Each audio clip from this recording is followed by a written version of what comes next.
All right students, ಈ ವಿಡಿಯೋದಲ್ಲಿ ಏನೇನು ಕವರ್ ಮಾಡ್ತಾ ಇದೀವಿ ಅಂತ ನಿಮಗೆ ಆಲ್ರೆಡಿ ಸ್ಕ್ರೀನ್ ಮೇಲೆ ಕಾಣಿಸ್ತಾ ಇದೆ. ಸೊ ಇಲ್ಲಿ ನಿಮ್ಮ ಎಕ್ಸಾಮ್ನ ಅಟೆಂಪ್ಟ್ ಮಾಡೋದಕ್ಕೆ ಬೇಕಾಗಿರೋವಂಥ ಮಿನಿಮಮ್ ರಿಕ್ವೈರ್ಮೆಂಟ್ ಏನು ಅಂದರೆ ಮಿನಿಮಮ್ ಅಟೆಂಪ್ಟ್ ಅಂತ ಹೇಳಿ ನಾನು ಇಲ್ಲಿ ಬರೆದಿದ್ದೇನೆ. ಆ್ಯಂಡ್ ಹೇಗೆ ಟೈಮ್ನ ಮ್ಯಾನೇಜ್ ಮಾಡಬೇಕು ಅನ್ನೋದನ್ನ ಇಲ್ಲಿ ತಿಳ್ಕೊತಾ ಇದೀವಿ. ಓಕೆ, ಸೊ 19 ಮಾರ್ಕ್ಸು ನಿಮಗೆ ಇದರಲ್ಲಿ ಇಂಟರ್ನಲ್ ಎಕ್ಸಾಮ್ನಲ್ಲಿ ಇರುತ್ತೆ ಅನ್ನೋ ಒಂದು ಅಸಂಪ್ಷನ್ ಬೇಸ್ ಮೇಲೆ 21 ಮಾರ್ಕ್ಸ್ ಬೇಕಾಗುತ್ತೆ ನಿಮಗೆ ಪಾಸ್ ಮಾಡೋದಕ್ಕೆ ಅನ್ನೋ ಒಂದು ಸ್ಟ್ರಾಟಜೀಸ್ನ ಇಲ್ಲಿ ನಾವು ಇಟ್ಕೊಂಡಿದ್ದೀವಿ. ಹಾಗೆಯೇ ಇಲ್ಲಿ ಎಷ್ಟು ಕ್ವಶನ್ಸ್ನ ಅಟೆಂಪ್ಟ್ ಮಾಡಬೇಕು, ಎಷ್ಟು ಬರೀಬೇಕು, ನೀವು ಎಷ್ಟೊತ್ತು ಎಕ್ಸಾಮ್ ಹಾಲ್ನಲ್ಲಿ ಕೂತ್ಕೊಳ್ಬೇಕು, ಆ್ಯಂಡ್ ಆಬ್ಜೆಕ್ಟಿವ್ ಟೈಪ್ನ ಯಾವ ರೀತಿ ನೀವು ಆನ್ಸರ್ ಮಾಡಬೇಕು, ಆ್ಯಂಡ್ ನಿಮ್ಮ ಟೈಮ್ನ 3 hours ಟೈಮ್ನ ಹೇಗೆ ಮ್ಯಾನೇಜ್ ಮಾಡಬೇಕು ಅನ್ನೋದನ್ನು ನಾವಿಲ್ಲಿ ತಿಳ್ಕೊತಾ ಹೋಗ್ತೀವಿ. Okay, let's move out from there quickly. Last video ಒಂದು ಸ್ವಲ್ಪ ಲೆಂತ್ ಇತ್ತು, I know, I am sorry, because ಎಕ್ಸಾಮ್ಗೆ ತುಂಬ ಕಮ್ಮಿ ಟೈಮ್ ಇರೋದ್ರಿಂದ I have to go quick here and this won't be repeated in the next videos. So ಈಗ long essays ನಿಮಗೆ 5 mark questions 7 ಇರುತ್ತೆ, 6 ಬರಿಬೇಕು ಅಂತ ಹೇಳಿದ್ದೆ ನಾನು. ಇದರಲ್ಲಿ ನೀವು ಮಿನಿಮಮ್ ಒಂದು 4ಕ್ಕೆ ಮಿನಿಮಮ್ ಅಟೆಂಪ್ಟ್ ಮಾಡಲೇಬೇಕಾಗುತ್ತೆ. ಈ 2 ಕೇಸ್ನ ನಾನಿಲ್ಲಿ ತಗೊಂಡಿದ್ದೀನಿ. You can just focus on the highlights I do here. Okay, so 4 ಕ್ವೆಶನ್ನ ಬರೆದಾಗ ನಿಮಗೆ 1ಕ್ಕೆ 3 ಮಾರ್ಕ್ ಸಿಕ್ಕಿದ್ರೆ, ಓಕೆ, ಸೊ ಟೋಟಲಿ 12 ಬರುತ್ತೆ ಇಲ್ಲಿ. ಸಮ್ಟೈಮ್ಸ್ ನೀವು 5 ಬರಿಬೋದು ಅಥವಾ 3 ಬರಿಬೋದು, ಅದ್ರ ಮೇಲೆ ನಿಮ್ಮ ಓನ್ ಕ್ಯಾಲ್ಕುಲೇಷನ್ಸ್ನ ನೀವು ಮಾಡ್ಕೊಳ್ಳಿ. ಆ 4 ಕ್ವಶನ್ಗಳು ನೀವು ಅಷ್ಟು ಚೆನ್ನಾಗಿ ಬರೆದಿಲ್ಲ, ಬರೀ 2 ಮಾರ್ಕ್ ಸಿಕ್ತು ಅಂತ ಅಂದ್ಕೊಳ್ಳಿ. ಬರೀ 2 ಮಾರ್ಕ್ ಸಿಕ್ಕಿದಾಗ ಅದು ನಿಮಗೆ ಟೋಟ್ಲಿ 8 ಮಾರ್ಕ್ಸ್ನ ತಂದುಕೊಡುತ್ತೆ. ಸೊ ಔಟ್ ಆಫ್ 21 ಇಲ್ಲಿ ಎಷ್ಟೆಷ್ಟು ಬೇಕು ಅಂತ ನಾವು ನೋಡ್ತಾ ಇದ್ದೀವಿ.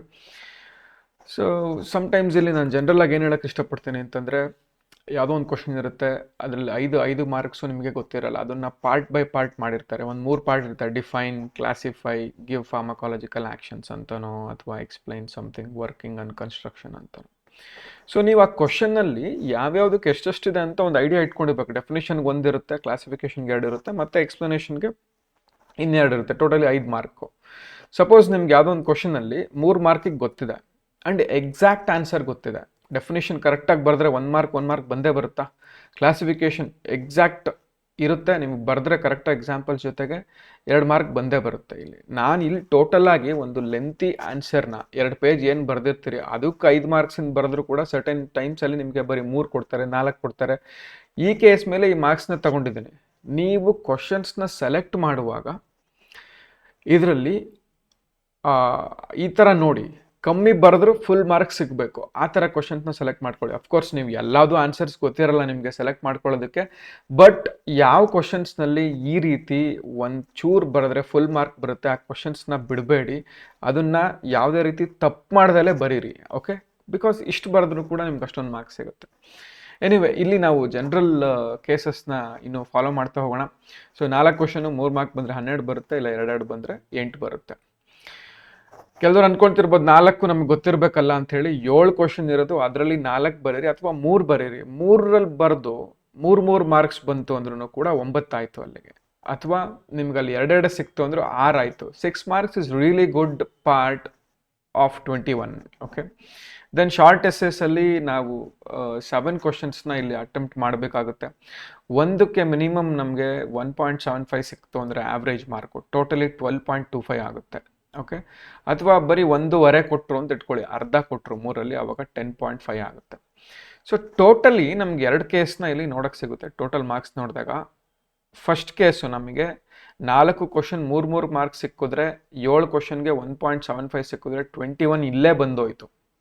ಅಥವಾ ಈ ಒಂದು ಇಲ್ಲಿ ನಾನು ತೋರಿಸಿರೋ ಪ್ರಕಾರ 2 ಮಾರ್ಕ್ ಅಥವಾ 1.5 ಮಾರ್ಕ್ ಬಂದರೆ 18.5 ಬಂತು. ಅಲ್ಲಿಗೆ ಇನ್ನೊಂದು 1.5 ಪ್ಲಸ್ 1 2.5 3 ಮಾರ್ಕ್ ಕಮ್ಮಿ ಬರುತ್ತೆ ನಿಮಗೆ. ಚೂರು ಕಮ್ಮಿ ನೀವು ಆನ್ಸರ್ನ ಸರಿಗೆ ಬರ್ದಲ್ಲೇ ಕಮ್ಮಿ ಮಾರ್ಕ್ಸ್ ಕೊಟ್ಟಿದ್ರೆ. So 18 is also A good score. ಹತ್ತತ್ರ ತಗೊಂಡು ಬಂದಿದೆ ನಿಮಗೆ. ಓಕೆ, ಸಮ್ಟೈಮ್ಸ್ ನೀವು ಜಾಸ್ತಿ ಕ್ವಶನ್ಸಿಗೆ ಆನ್ಸರ್ಸ್ ನಿಮಗೆ ಗೊತ್ತಿರುತ್ತೆ. ನಾನು ಬರೀ 4 ಬರೆಯಲ್ಲ, ಇನ್ನೊಂದು 2 ಇದೆ, ಅದರಲ್ಲೂ ಒಂದು ಚೂರು ನನಗೆ ಗೊತ್ತಿದೆ, ಫುಲ್ ಗೊತ್ತಿಲ್ಲ ಅಂದರೆ ಸ್ವಲ್ಪ ಗೊತ್ತಿದೆ, ಬರಿತೀನಿ ಅಂದರೆ ಬರಿಬೋದು, ಬರೀರಿ. ಬಟ್ ಯಾವುದು ಚೆನ್ನಾಗಿ ಗೊತ್ತಿದೆ, exact clean and crisp answer ಯಾವ್ದು ಗೊತ್ತಿದೆ, ಅದನ್ನು ನೀವು ಟಾಪ್ ಪ್ರಯಾರಿಟಿ ಆರ್ಡರ್ನಲ್ಲಿ ಬರೀರಿ. ಫಸ್ಟ್ಗೆ ನಿಮಗೆ ಕ್ವಶನ್ ಪೇಪರ್ ಕೊಟ್ಟಾದ್ಮೇಲೆ ಒಂದು 10 ನಿಮಿಷ ವೇಸ್ಟ್ ಆದರೂ ಪರವಾಗಿಲ್ಲ, ಪ್ಲ್ಯಾನ್, ನಾನು ಯಾವುದನ್ನು ಫಸ್ಟ್ ಬರೀಬೇಕು, ಯಾವ್ದು ಸೆಕೆಂಡ್ ಬರೀಬೇಕು, ಯಾವ್ದು ಥರ್ಡ್ ಬರೀಬೇಕು, ಯಾವ್ದು ನನಗೆ ಗೊತ್ತೇ ಇಲ್ಲ ಅದನ್ನು ಲಾಸ್ಟಿಗೆ ಬರೀಬೇಕು. So this 10 and 15 minutes will help you more than the strategies. Okay, ಇಲ್ಲಿ ಆ ರೀತಿ ಗೊತ್ತಿರೋ ಕ್ವಶನ್ಸ್ನ ಫಸ್ಟ್ ಬರೀರಿ. ಆ್ಯಂಡ್ ತುಂಬ ಮುಖ್ಯವಾಗಿ ನಿಮಗೆ ಆಬ್ಜೆಕ್ಟಿವ್ ಟೈಪ್ ಇದೆ. ಓಕೆ, ಇದು ಎಷ್ಟು ಈಸಿ ಕಾಣಿಸುತ್ತೋ ಬರೆಯೋಕ್ಕೆ ಅಷ್ಟೇ ಕಷ್ಟ ಇದನ್ನು ಆನ್ಸರ್ ಮಾಡೋದು. ಕ್ವಶನ್ಸ್ಗಳು ತುಂಬಾ ಕಾಂಪ್ಲಿಕೇಟೆಡ್ ಆಗಿರುತ್ತೆ, ತುಂಬಾ ಟ್ವಿಸ್ಟೆಡ್ ಆಗಿರುತ್ತೆ, ಸ್ವಲ್ಪ ಕಷ್ಟ ಇರುತ್ತೆ. ಅಫ್ಕೋರ್ಸ್ ನಮ್ಮ ಬೋರ್ಡ್ನಲ್ಲಿ ಏನು ಅಂಥ ಕಷ್ಟ ಇಲ್ಲ, ಬಿಕಾಸ್ ಇದರಲ್ಲಿ ಬರೀ ಡೆಫಿನಿಷನ್ಸು, ಸೆಂಟೆನ್ಸು, ಎಕ್ಸಾಂಪಲ್ ಕೊಡಿ ಅಥವಾ ಇನ್ನೇನೋ ಒಂದು ಇದನ್ನು ಬರೀರಿ ಅಂತ ಹೇಳಿ ಸಿಂಪಲ್ ಪ್ರಶ್ನೆಗಳನ್ನ ಕೇಳ್ತಾ ಇದ್ದಾರೆ. It is not that you can do it, but ಇದರಲ್ಲಿ ಮೈನಾಗಿ ನಾನು ಕೊಡೋ ಟಿಪ್ ಏನು ಅಂತಂದರೆ, ಇದರಲ್ಲಿ ನೀವೇನು ಮಿಸ್ಟೇಕ್ ಮಾಡೋ ಹಾಗಿಲ್ಲ.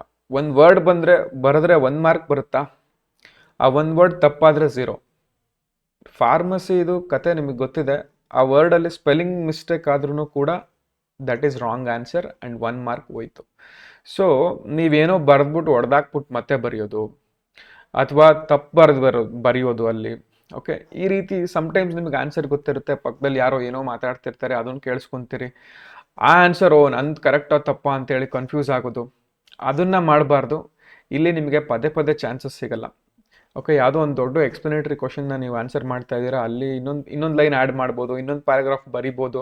ಒಂದು ಅರ್ಧ ಪೇಜ್ ಆನ್ಸರ್ ಗೊತ್ತಿದ್ರೆ ಇನ್ನೊಂದು ಅರ್ಧ ಪೇಜ್ ನೀವೇನೋ ಥಿಂಕ್ ಮಾಡಿ ಅದಕ್ಕೆ ರಿಲೇಟೆಡ್ ಬರಿಬೋದು. ಬಟ್ ಆಬ್ಜೆಕ್ಟಿವ್ ಟೈಪ್ನಲ್ಲಿ ಹಂಗೆ ಆಗಲ್ಲ. ಓಕೆ, ಎಕ್ಸಾಕ್ಟ್ ಈಗ ಫಿಲ್ ಇನ್ ದ ಬ್ಲಾಂಕ್ಸ್ ತೊಗೊಳ್ಳಿ, 1 ವರ್ಡ್ ಅಂದರೆ 1 ವರ್ಡ್ ಅಷ್ಟೇ. Match the following is very dangerous. ನೀವು ಅಲ್ಲಿ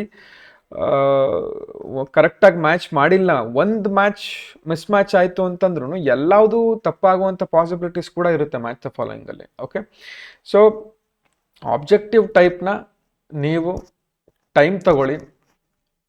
ಯಾರು ಮುಂಚೆನೇ ನಾನು ಬರದೆ ಪಾಸ್ ಆದೆ ಅಂತ ಹೇಳಿ ಬೇಗ ಎದ್ದೋಗುವಂಥದ್ದು ಅವಶ್ಯಕತೆ ಇಲ್ಲ. Of course I will talk about the time management few seconds later. ಇಲ್ಲಿ 12 1 ವರ್ಡ್ ಅಥವಾ 1 ಸೆಂಟೆನ್ಸ್ ಕ್ವಶನ್ಸ್ ಇರುತ್ತೆ. ಇಲ್ಲಿ ನೀವು ಡೆಫಿನೇಷನ್ಸು ಈ ಥರ ಕ್ವಶನ್ಸ್ನ ನೋಡ್ತೀನಿ ಅಂತ ಆಲ್ರೆಡಿ ಹೇಳಿದೆ ನಾನು. 4 ಫಿಲ್ ಇನ್ ದ ಬ್ಲಾಂಕ್ಸ್ ಇರುತ್ತೆ, 4 ಮ್ಯಾಚ್ ದ ಫಾಲೋಯಿಂಗ್ ಇರುತ್ತೆ. ದಿಸ್ ಪಾಯಿಂಟ್ ಈಸ್ ಸೆಕೆಂಡ್ ಇಯರ್ಸಿಗೆ ಆಲ್ರೆಡಿ ಗೊತ್ತಿದೆ. ಸೊ ಇದನ್ನು ಫಿಲ್ ಇನ್ ದ ಬ್ಲಾಂಕ್ಸ್ ಅಥವಾ ಮ್ಯಾಚ್ ದ ಫಾಲೋಯಿಂಗ್ನ ಯಾವುದೇ ರೀತಿ ಮಿಸ್ಟೇಕ್ ಆಗದಲ್ಲೇ ಇರೋ ರೀತಿ ನೀವು ನೋಡ್ಕೊಳ್ಬೇಕಾಗುತ್ತೆ.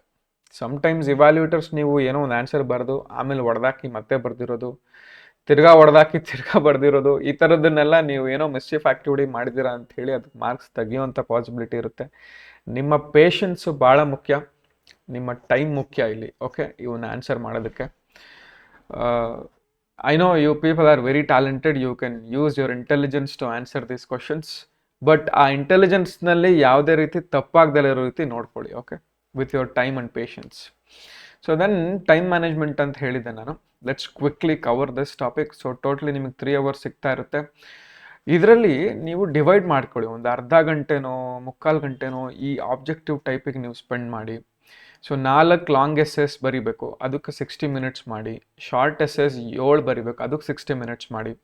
ಸೊ ಇಲ್ಲಿ ನಿಮಗೆ 2.5 ಗಂಟೆ ಆಗೋಯ್ತು. ಅಫ್ಕೋರ್ಸ್ ನಾನು ಒಂದು 10 ನಿಮಿಷ ಕ್ವಶನ್ ಪೇಪರ್ ಅನಲೈಸ್ ಮಾಡೋಕ್ಕೆ ಹೇಳಿದ್ದೆ, ಅದನ್ನು ನೀವು ಯೂಸ್ ಮಾಡಿಕೊಂಡು ಇಲ್ಲಿ ಈ 30ನಲ್ಲಿ ಒಂದು 10 ಅಲ್ಲಿದ್ದು ಮಾಡ್ಕೊಳ್ಳಿ.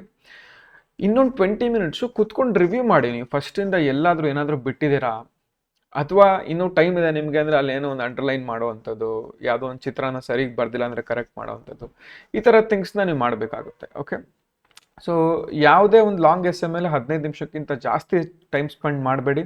ಆ್ಯಂಡ್ ಶಾರ್ಟ್ ಎಸ್ಸೆ ಮೇಲೆ 8ರಿಂದ 10 ನಿಮಿಷಕ್ಕಿಂತ ಜಾಸ್ತಿ ಟೈಮ್ನ ಸ್ಪೆಂಡ್ ಮಾಡಬೇಡಿ. ಓಕೆ, ಸೊ ಅಫ್ಕೋರ್ಸ್ ನಿಮ್ಗೆ ಆನ್ಸರ್ಸ್ ಗೊತ್ತಿಲ್ಲ, ಕ್ಲಾರಿಟಿ ಇಲ್ಲ ಅಂದಾಗ ನೀವು ಥಿಂಕ್ ಮಾಡಿ ಬರಿಬೇಕಾಗುತ್ತೆ, ಅಥವಾ ನಿಮ್ಮ ಇಂಟೆಲಿಜೆನ್ಸ್ ಯೂಸ್ ಮಾಡಿ ಬರಿಬೇಕಾಗುತ್ತೆ ಓನ್ ಲ್ಯಾಂಗ್ವೇಜಲ್ಲಿ. ಆವಾಗ ಟೈಮ್ ಜಾಸ್ತಿ ತಗೊಳುತ್ತೆ. You can exceed this time also, no problem.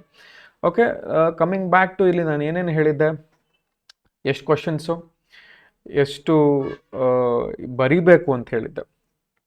ಇದನ್ನು ನೀವು ಕ್ವಶನ್ಸ್ ಮೇಲೆ ಡಿಪೆಂಡ್ ಆಗುತ್ತೆ ಎಷ್ಟು ಬರಿಬೇಕು ಅಂತ ಹೇಳಿ. ಓಕೆ, ಸಪೋಸ್ ಕ್ವಶನ್ ಏನಾದರೂ ಬರೀ define and classify, you can't write full page here for 3 marks, ಅಥವಾ 5 markಗೆ define, classify, give pharmacological actions. 1 line ಆಯಿತು, ಕ್ಲಾಸಿಫಿಕೇಶನ್ 4 ಲೈನ್ ಆಯಿತು, ಇದು ಫಾರ್ಮಕಾಲಜಿಕಲ್ ಆ್ಯಕ್ಷನ್ಸ್ ಅದೊಂದು 4-5 ಲೈನ್ ಆಯಿತು. ಸ್ಟಿಲ್ ಒಂದೇ ಪೇಜಲ್ಲಿ ಕವರ್ ಆಯಿತು. ಸೊ ನಾವೆಲ್ಲ ಅಂದ್ಕೊತೀವಿ 2 pages ಬರೀಬೇಕು ಮಿನಿಮಮ್ 5 markಗೆ ಅಂಥೇಳಿ. ಇದು ಎಲ್ಲ ಕ್ವಶನ್ಸ್ ಮೇಲೂ ಅಪ್ಲೈ ಆಗಲ್ಲ. ನೀವು ಅದನ್ನು ಅರ್ಥ ಮಾಡ್ಕೊಳ್ಬೇಕು. ಇಲ್ಲಿ ನಾನು ಜಾಸ್ತಿ ಹೇಳ್ತಾ ಹೋದರೆ ವಿಡಿಯೋನೇ ತುಂಬ ಜಾಸ್ತಿ ಆಗ್ತಾ ಹೋಗುತ್ತೆ.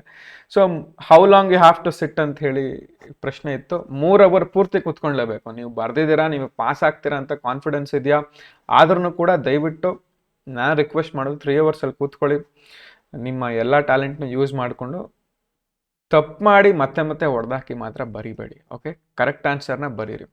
How do you answer objective type? ನಾನು ಆಲ್ರೆಡಿ ಹೇಳಿದೆ ಇದನ್ನು ಯಾವ ರೀತಿ ಆನ್ಸರ್ ಮಾಡಬೇಕು ಅಂತೇಳಿ. ಟೈಮ್ ಕೂಡ ಕವರ್ ಆಗಿದೆ. Alright, all the best, thank you.